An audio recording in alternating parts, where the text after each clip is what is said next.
Good morning friends सकार गुरुत्वपूर्ण खबर आपण स्वागत मुझे तो फ्रेंड्स प्रत्येक दिन भली बहुत गुड़ी पछा पछा खबर सहित जहाँकि पीएम किसान कालिया योजना ठू आरंभ कर राशन कार्ड ई श्रम कार्ड बड़ बड़ घोषणा यह खबर भितर रही तेणु आपण मैंने 2 मिनिट अधिक समय दे ए वीडियो को निश्चित शेष पर्यंत देखु कारण आज वीडियो देखापी आपन को कौन न्यूज पेपर किंबा खबर कागज देखा पड़ोनी से चलतु भाई मैंने बेसी डे नक भिडियो पर नजर पकईबा तेरे नजर पकईबा पूर्व जदि आम चैनल प्रथम आसी भिडियो देखुं तेरे आम चैनल को सब्सक्राइब कर पाखे घंटी चिन्ह को दबे ऑल नोटिफिकेशन को दबे दिंतु कारण आम जिते बेले भी भिडियो छाड़ू आपण पाखे पहुँचब सर्वप्रथमे नंबर 1 ओडिशार समस्त रोगी आसला ए खुशी खबर गुरुतर रोगी हूँ बा दुर्घटना आहत व्यक्ति क्या आईसीयू चिकित्सा अभाव रही एणिकी सबु जिला मुख्य डाक्तरखाना आईसीयू सेवा उपलब्ध हेब रोगी को बड़ डाक्तरखाना को स्थानांतर करने को पड़ो ना ठिकना समय रोगी को चिकित्सा मिल जीवन रक्षा सहज हेब जहाँकि समस्त ओडिशावासी बहुत बड़ खुशी खबर। परवर्ती खबर समस्त मोबाइल धारी आसला पुणी झटका मोबाइल उपभोक्ता खराब खबर कारण संप्रति देश में चलुवा साधारण निर्वाचन पर टेलीकॉम व्यवहारकारी को लगी पारे बड़ झटका लोकसभा निर्वाचन फलाफल जून 4 प्रकाश पाइब यापर देश में मोबाइल शुल्क बढ़ अर्थात टेलीकॉम ऑपरेटर माने टारिफ मूल्य वृद्धि करेंगे एथेजों घरे बजार में मोबाइल रिचार्ज प्लान महंगा हो पारे। परवर्ती खबर आज बढ़ वर्षार परिमाण प्रचंड तातीर आश्वस्ति आनी कालबैशाखी केवल पश्चिम जिला गुड़ी को छाड़देले बाकी समस्त जिले में पागरे परिवर्तन आसी कालबैशाखी वर्षा कारण पारद तलमुआ हो गरम मुक्ति मिली तेरे 9 तारिख जाए वर्षा संभावना थिबारु तापमात्रा आहुरी कम हेबार संभावना रही तेरे वर्षा सांग को वज्रपात और झड़ तोफान आशंका रही इने आज 6टी जिला को ऑरेंज और 14टी जिला को येलो वार्निंग जारी करिछि आंचलिक पाणीपाग केन्द्र एवं यह समय पवनर बेग घंटा प्रति 40 रु 50 किलोमीटर रहिबार आशंका परवर्ती खबर वैज्ञानिक माने विकसित कले ऑल इन वन वैक्सीन महामारी भाइरस प्रभाव एवं शिथिल पड़ जाइए ही आज भी यार भाइरस को नहीं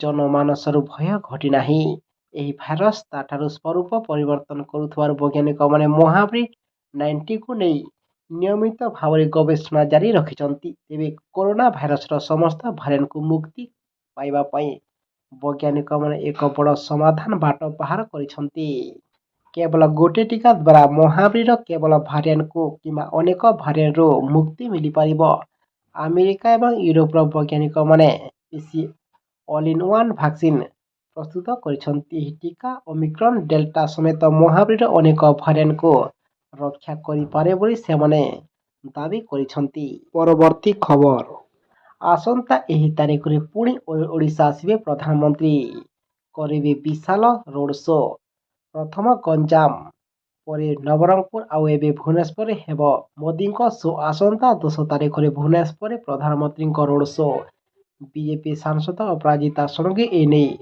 सूचना देछंती एवं खबर अनुसार आसंता 10 तारिख दिन पुणी थे ओडिशा गस्ତରେ आसुछंती प्रधानमंत्री नरेंद्र मोदी।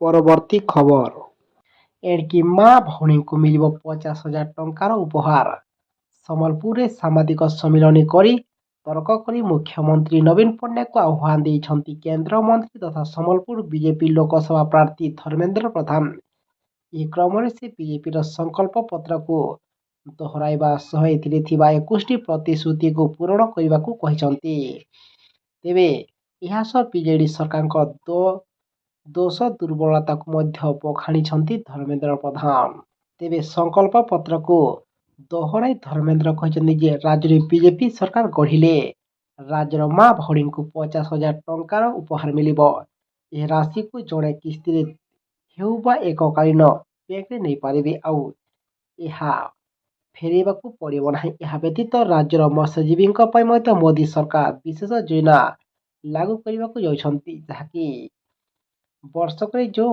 मासरे धीवर भाई माने समुद्र को माछ धरने को ଯାଇପାରନ୍ତି ନାହିଁ ସେହି ସମୟ ପାଇଁ ସେମାନଙ୍କୁ 10,000 ଟଙ୍କାର ଆର୍ଥିକ ସହାୟତା ରାଶି ଦିଆଯିବ। ପରବର୍ତ୍ତୀ ଖବର, ଓଡ଼ିଶାରେ ପ୍ରଚାର କରିବେ ହେମା ମାଲିନୀ। ବିଜେପିର ଷ୍ଟାର ପ୍ରଚାରକ ତାଲିକାରେ ହେମା ମାଲିନୀ ସାମିଲ। ଓଡ଼ିଶା ପାଇଁ ଷ୍ଟାର ପ୍ରଚାରକ ତାଲିକାରେ ସାମିଲ ହେଲେ ହେମା। ଜ୍ୟୋତିରାଦିତ୍ୟ ସିନ୍ଧିଆଙ୍କ ସ୍ଥାନରେ ସାମିଲ ହେଲେ ହେମା ମାଲିନୀ। ତେବେ ବଲିଉଡ୍ ଷ୍ଟାର ହେମା ଏବେ ମଧୁରାରୁ ସାଂସଦ ଅଛନ୍ତି ଏବଂ ତାଲିକାରେ ସାମିଲ ପରେ ଓଡ଼ିଶାରେ ହେମା ମାଲିନୀ ପ୍ରଚାର ପାଇଁ ସ୍ପଷ୍ଟ। ପରବର୍ତ୍ତୀ ଖବର, ପୁଣି ବଢ଼ିବ ଏମାନଙ୍କ ମହଙ୍ଗା ଭତ୍ତା। କେନ୍ଦ୍ର ସରକାରୀ କର୍ମଚାରୀ ଏବଂ ପେନସନଭୋଗୀଙ୍କ ପାଇଁ ଚଳିତ 2024 ବର୍ଷ ଆରମ୍ଭରେ ସରକାର ମହଙ୍ଗା ଭତ୍ତା ଡିଏରେ 50% ବୃଦ୍ଧି କରିଥିଲେ। ଏବେ ସରକାର କର୍ମଚାରୀଙ୍କ ପାଇଁ ପୁଣି ଖୁସି ଖବର ଆଣିଛନ୍ତି। ସରକାର କେନ୍ଦ୍ରୀୟ କର୍ମଚାରୀଙ୍କୁ 2ଟି ଉପହାର ଦେବାକୁ ଯାଉଛନ୍ତି। ଏବେ ପିଲାମାନଙ୍କ ପାଠପଢ଼ା ଭତ୍ତା ଏବଂ ହଷ୍ଟେଲ ସବସିଡି ଭଳି ଭତ୍ତାର ସୀମା ବୃଦ୍ଧି କରିବାକୁ ସରକାର ଯୋଜନା କରିଛନ୍ତି। ପରବର୍ତ୍ତୀ ଖବର, ସମସ୍ତ ଖାଉଟିଙ୍କ ପାଇଁ ପୁଣି ଏକ ଝଟକା। ଏବେ ପୁଣି ବଢ଼ି ଚାଲିଛି ଡାଲି ଦର। 20 ଦିନରେ 20 ଟଙ୍କା ବୃଦ୍ଧି। ହରଡ଼ ଡାଲି କିଲୋ 170 ଟଙ୍କା ହେଲାବେଳକୁ ବୁଟ ଡାଲି 90 ଟଙ୍କା। 20 ଦିନରେ ରସୁଣ କିଲୋ 40 ଟଙ୍କା ବଢ଼ି 200 ହୋଇଛି। 6 ମାସ ହେଲା ଖୁଚୁରା ବଜାର ମୂଲ୍ୟ ବୃଦ୍ଧିରେ ଓଡ଼ିଶା ଦେଶର ନମ୍ବର 1 ହୋଇଛି। ପରବର୍ତ୍ତୀ ଖବର, ଏଣିକି ସରକାରୀ ହସ୍ପିଟାଲ ପରିସରରେ ମେଡିସିନ ଷ୍ଟୋର ମନା। ହସ୍ପିଟାଲ କ୍ୟାମ୍ପସରୁ ହଟିବ ମେଡିସିନ ଷ୍ଟୋର। 15 ଦିନ ଭିତରେ ହସ୍ପିଟାଲ କ୍ୟାମ୍ପସ ଭିତରେ ଥିବା ମେଡିସିନ ଷ୍ଟୋର ହଟାଇବାକୁ ନିର୍ଦ୍ଦେଶ ଦେଇଛି ସ୍ୱାସ୍ଥ୍ୟ ବିଭାଗ। ହାଇକୋର୍ଟଙ୍କ ରାୟ ଆଧାରରେ ଏପରି ନିର୍ଦ୍ଦେଶ ଦିଆଯାଇଛି। ମେଡିସିନ ଷ୍ଟୋରଗୁଡ଼ିକୁ ଭେକେସନ ନୋଟିସ ଜାରି କରିବା ପାଇଁ ଚିଠି ଲେଖିଛନ୍ତି ସ୍ୱାସ୍ଥ୍ୟ ସଚିବ ଶାଲିନୀ ପଣ୍ଡିତ। ପରବର୍ତ୍ତୀ ଖବର, ଆସିଲା ଖୁସି ଖବର। ବାର୍ଷିକ 6,000 ଟଙ୍କା ଜାଗାରେ ପାଇବେ 36,000 ଟଙ୍କା। ସମସ୍ତ ଚାଷୀ ଭାଇମାନଙ୍କ ପାଇଁ ବହୁତ ବଡ଼ ଖୁସି ଖବର। ଯଦି ଆପଣ ମଧ୍ୟ ସରକାରଙ୍କ ଠାରୁ ମିଳିଥିବା 2,000 ଟଙ୍କା ଲାଭ ଉଠାଉଛନ୍ତି ତେବେ ବର୍ତ୍ତମାନ ଆପଣ ବାର୍ଷିକ 6,000 ଟଙ୍କା ବଦଳରେ 36,000 ଟଙ୍କା ଲାଭ ପାଇପାରିବେ।